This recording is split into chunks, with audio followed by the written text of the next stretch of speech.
දැන් ගොඩක් කට්ටිය ගෙවල් වල ඉඳින් ගෙවල් වල වැඩ කරද්දී ගොඩක් කට්ටිය කරන්නේ එයාලගේ දවසේ වැඩ කටයුතු ටික ඔක්කොම කරලා වලක් හොදලා වට්ටි සුද්ධ කරලා කඩවල වලට ගිහිල්ලා ඔක්කොම කරලා උයලා තියලා ඔක්කොම කරලා අන්තිමට මේ ක්‍රීම් ටික හොඳට ෆේස් වොෂ් කරලා ක්‍රීම් ටිකක් හොඳට ගාගෙන එතනින් තමයි යාලා මේ තමන්ගේ සෙල්ෆ් කෙයාර් ගැන හිතන්නේ. සුවර්ණා ලෙඩුනාවන්න යන්න තියෙනවා.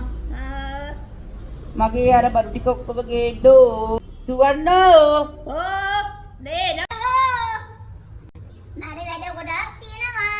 මේ ඉර ඉම්මන්ට ගේන්න කර මගේ බඩු ටික උදේට මං අර මූණේ ගන්නේ ගේන ඔක්කොම රෙද්දුනාවන්න යනවා නේද? නාවන්න සරා මේව ටික ගාන්නකො. අනදෑම රෙද්දුනා මේ නාවන්න යනවා. ඒතොර ගානේ මොනවාද? ඒතොර අර කසනවා නේද? මේ කසනවා නේද? ගානේ එක මේ ටිකද? ඔව්. යාළුවා මේ බලනවා නේද? බලමු එහෙනම් පෙන්නමුකෝ. එහෙනම් මට උදව් කරනවද? මම උදව් කරන්න මැරෙන්න. ඉඳ ගන්නකෝ එන. ඔන්න යාළුවනේ අපේ සුවර්ණ අම්මා කියන්නේ මම හැමදාම මගේ වැඩිහිටි නිවාසේ ඉන්න වැඩිහිටි අය එකතන ඉන්න වැඩිහිටියෝ කීප දෙනෙක් මගේ අතින් මම නාවනවා. පිරිසිදු කරනවා, කොණ්ඩ කපනවා, එතකොට යාළ ගැනන් සුද්ධ පවිත්‍ර කරනවා. පිරිසිදුභාවය තියෙන්න ඕනි. අනික මගේ ළඟට එද්දී ගොඩක්ම ඇඟේ තුවාල තිබිච්ච අය තමයි මේ මම සුවපත් කරන්නේ. මොකද මට මගේ අත් දෙක මාරසුව අවුරුදු ගණන් එයාලගේ මේ බෙට්සෝ මේ බෙට්‍රස් තිබිච්ච ඒව සනීප කරගන්න බැරුව ඉතින් හරි අර ආබායිතුනා මදිවට ඒ තුවාල වලින් ගොඩක් පීඩා විඳිනවා. අතපය නැමිච්ච තැන් වලින් තුවාල ඇවිල්ලා ඉතින් ඇත්තටම ඇත්ත එක්ක ඉද්දි ගොඩක් ආරක්ෂා වෙන්න ඕනේ. ඒ කියන්නේ මගෙන් අහනවා යාළුවෝ මේ ඔයාට මීලිට හැදින්නේ නැද්ද? ඒ කසනලේට කසනේ නැග කසනේ වෙහෙම එක තැන ඉඳලා නාන්න නැතුව නාවල නැතුව එක්ක මෙයාලා හිතුවක්කාරකම නිසා ගෙදරයි ටිකක් කරන්න තියන්නේ නැහැ. මොකද අපිට වඩා ගෙදරයි ගොඩක් ළඟයිනේ. එතකොට මෙයාලා ගොඩක් ගෙදරයත් එක්ක මේ කුලතර වෙනවා සහ ගෙදර අය නම්ම ගන්නවා. එතකොට අපිට එහෙම නැහැ. අපි එහෙම ඉච්චරම නැමෙනසුරු නැහැ. මොකද හේතුවක් කරන වෘත්තියක්නේ. එතකොට ඉතින් ගොඩක් කට්ටිය අපි කටින් ගහනවා කියලා. ඒ කියන්නේ අපි සැර කරනවා නෙවෙයි. අපි අපිට ඕන කියන්නේ ඒ කියන්නේ ලෙඩ අපි නොවි රෝගී අපි නොවි අපි යාළුවා බලන්න. දැන් ගොඩක් ගෙවල් වල ඉන්න කට්ටියගේ ඔය ඉන්න කට්ටිය ලෙඩ ඔය තරම් අසාධ්‍ය තත්ත්වෙට පත්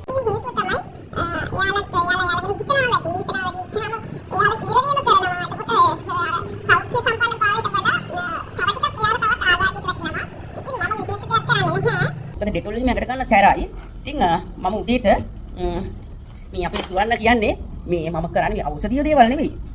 මගේ සමරක ගන්න සහ අපි වැඩවලට යද්දි නිකන් අපිට පොඩි ප්‍රෙෂර් එකක් තියෙන්න ඕනේනේ. ඒ නෙවෙයි මම කලින් කොහොමද ඩියුටිෂන් කෙනෙක්නේ. ඒතර මම පුරුදු වෙලා තියෙන්නේ දවසේ වැඩ ටික පටන් මූණ හේතුවා, දත් මැද්ද මූණ හේතුව මොකද මට නාගන්න වෙලාවක් නැහැ. පස්සේ මම වැඩ ඉවර කරලා නාන්නේ.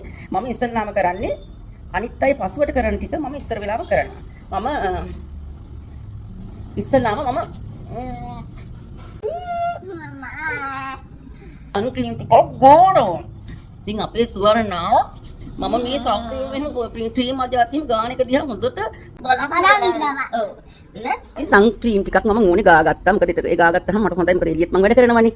ඉතින් මම ඒ දේවල් කරනකොට සමහරක් වෙලාවට මේ අපේ සුවර්ණා මම නැති වෙලාවට හෝ මම කොහේ හරි ගමනක් යන කතාවක් කරපුවා පැනලා මගේ කාමරේට ගිහිල්ලා මගේ තියෙන ක්‍රීම් ಜಾති ගන්නවා. මගේ ක්‍රීම් ಜಾති ගන්නවා. සෙන්ට් හොරෙන් ගන්නවා. ක්‍රීම් ಜಾති මම හොරෙන් ගා ගන්නවා. ගාලු කඩ කරන්නේ. සෙන්ට් ගා ගන්නවා. එතකොට මැඩම් මට කෑ ගන්නවා මම හොරේ ගා ගන්නවා. හරි. හොරා වුණා. ඔන්න පේනවා නේද? හොර ගෙඩිය හරි? හොර ගෙඩිය. ඊට වෙන එක. ඔව් ඊට පස්සේ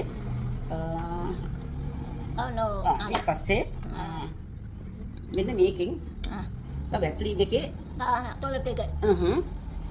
ලිප් බාම් ටිකක් ගා ගන්න. මං ගාව තියෙනවා. පොඩි දෙයක්. හොඳ වැස්ලින් එකක්.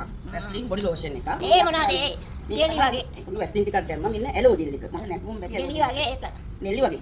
ජෙලි. වගේ නම් කමු.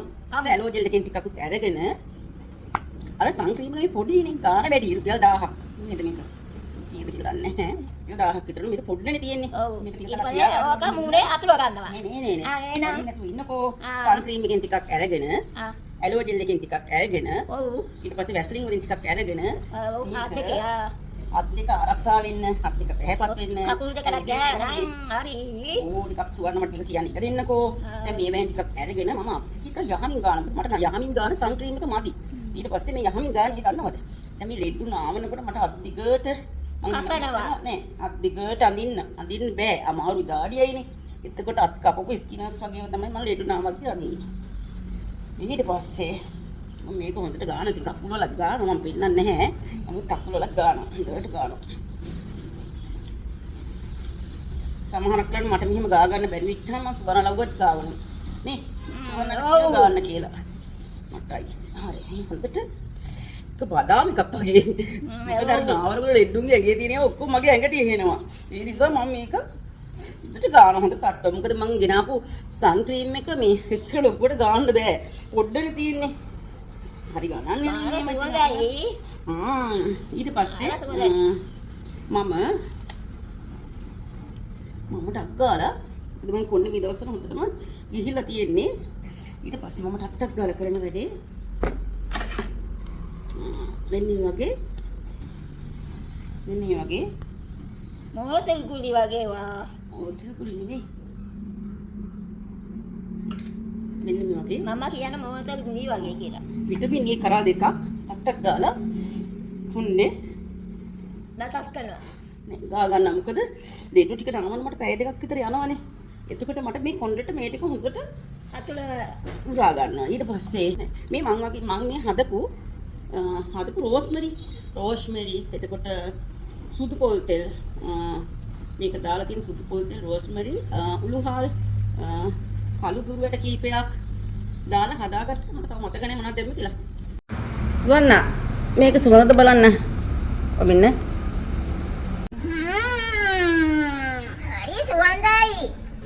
හරි සුවඳයි. ඇත්තටම මාර සුවඳයි. ඉතින් මේ ළඟදී සැලොන් එකකට ගිහිල්ලා මේ සැලොන් ලේඩි කෙනෙක් ගියා. ඉතින් මගේ කොණ්ඩේට පර්මනන්ට් කර්ල් එකක් කරන්න ගියා. ඉතින් එයා ගියා. ඉතින් මේ එයා ටෙස්ටින් එක කරේ නැහැ. මගේ කොණ්ඩේ වල ඩැමේජ් එක හදලා තියෙන්නේ. කොහොම හරි එයා ගත්තින් විනාඩි 10ක් යනකොට මගේ ටෙස්ටින් කැඩුනා.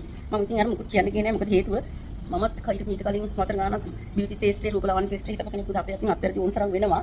ඉතින් මේ මම මොකද කියන්නේ කියන්නේ නැහැ. ඊට පස්සේ ටක් ගාලා යා කැරටින් එකක් කරේ මොකක් කරේ ට්‍රීට් එකක් කරලා ඉවරලා මගේ කොණ්ඩේ යථාර්ථයටපත් කරා. එනකොට හොඳට තිබුණා ගෙදරදී. සැලොන් එකෙන් එනකොට හොඳට තිබුණා. ගෙදරට ඇවිල්ලා බලනකොට හරියට කොණ්ඩේ පප් වෙලා. ඉතින් මම දැන් මේ දවස්වල කිසිම ඛයා කට්ටයක්වත් කිසිම දෙයක් කල එකක්වත් කිසිම දෙයක් දාන්නේ නැහැ. හරිම අපිලි වෙලා මගේ කොණ්ඩේ මොකද හේතුව මම මේ දවස් ටිකෙන් ට්‍රීට් කරනවා. විශේෂයෙන්ම මම මේ ටිකේ දැන් මම මේ වැඩ කරනනේ ගෙදර.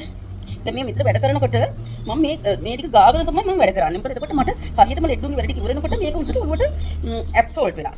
ඉතින් ඔන්න ඔය පොඩි දේවල් ටික තමයි මේ ගාන්නේ. මොකද මම මේ වැඩ ටික කරලා ඉවර වෙනවා ටික සමහරක් කරන්නේ වැඩ කරන අතරතුර සමහර අය එනවා දාන මන කතා කරන්න එනවා.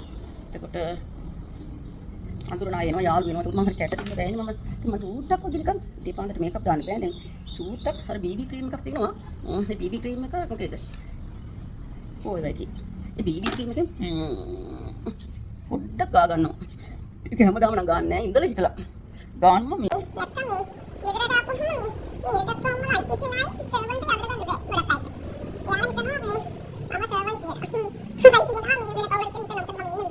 ගොඩාක් එල්ටසෝම් වල හරි මොන හරි ආයතන වල අයිතිකාරය වැඩ කරන්නේ නැහැ. මේක හරි වෙනස්. මේකේ මම තමයි පළවන සර්වන්ට්. ඒ කියන්නේ පළමු වැඩකරු මම කම්කරුවා. මගේ ආයතන වල එහෙමයි. මොකද මම ඉස්සෙල්ලාම කොරියන් කම්පැනිස් එක වැඩ කරා ලංකාවේ. ඒකෙදි මම ඉගෙන ගත්ත දෙයක් තියෙනවා. පළමු කම්කරුවා ආයතන ප්‍රධානියා. ඉතින් ඒ විදිහට මම වැඩ කරන්නේ. ඉතින් ගොඩාක් මේ ස්පෞගි කාලේ නේ සමහර විට මම කවුද කියලා අඳුර ගන්න බැහැ. මොකද හේතුව සේවකයක් වෙලාවකට මම කලමනාකරුත් වෙලාවකට මම තවත් දෙයක් කියන්න තියෙනවා. වීඩියෝ ටිකක් ලොකු වැඩි වෙනවා. මම තව කතා කරලා පස්සේ කපන්න වෙනවා. සමහර අය අහනවා එయ్యර වැඩි හිටි මිනිස්සු නාවද්දි කවද්දි පුවද්දි මම මාස්ක් දාන්නේ ඇයි කියලා. ඇත්තට මගේ වැඩි හිටි කවුරුත් නෙමෙයි මේ ඉන්නේ. අත වටේ ඉන්න දරුවන් වැඩි හිටියෝනේ. එතකොට මෙයාලට විවිධ තියෙනවා. කාසය වකුගඩුව මාරු. ඊට පස්සේ එක තැන ඉඳලා ඔය ආඝාතය වගේ ලෙඩ හැදිලා මේ හප් වගේ ඉතින් ඇඟේ තියෙන බහිස්ත්‍රාව විදිහට යාළගේ මේ පිට වෙලා යන්නේ නැහැ. ඩාඩිය හරි ගඳයි, මුත්‍රා හරි ගඳයි. ස්ටොයිලට්ස් කරපුවම පැත්තෙම ඉන්න බෑ. ඉතින් ඒ වගේ තැනකට මේ ග්ලව්ස් දාන්න මාස්ක් දාන්න කියනකොට මාස්ක් ඉවර එකයි තියෙන්නේ. මම මාස්ක් තුනක් දානවා. ග්ලව්ස් ඩබල් දාලා මම ලෙඩුන් වැඩ කරන්නේ. ඉතින් සමහර අය ඉතින් වීඩියෝස් දාපුවාම ඒ වගේ මොඩ ප්‍රශ්නක් ඇත්තටම අහනවා. ඒත් ඉතින් ඒවට උත්තර දෙන්නේ නැහැ මම. මොකද හේතුව හරියටම කියාස් කරන කෙනෙකුට, කියාගින් කරන කෙනෙකුට ඒක පැහැදිලි. මොකද අපි මොන දේ කරනත් අපි ආරක්ෂා වෙලා ඉන්න ඕනේ. අපි ආරක්ෂා වුණොත් මෙයාලා ආරක්ෂා වෙන්නේ නැහැ. මෙයාලට යන්නේ නැති වෙනවා. ඉතින් මූලිකව තමයි සේෆ්ටි එක තමයි හදා ගන්න ඕනේ. ඉතින් මිනිස්සු ඕන දේවල් කියනවා. සමහර දේවල් කියනවා මේකේ ඇත්තටම කියනවා තාත්වික භාවයක් නැහැ. ඒක ඉතින් අධ්‍යයනය කරන්න එතකොට මේ මිනිස්සයා කියන දැනුම අපිට හිතා ගන්න පුළුවන්. මොකද අපි කෙනෙක්ව මේන්ටේන් කරද්දී ප්‍රථමයෙන් අපි ආරක්ෂාව ගැන හිතන්න ඕනේ.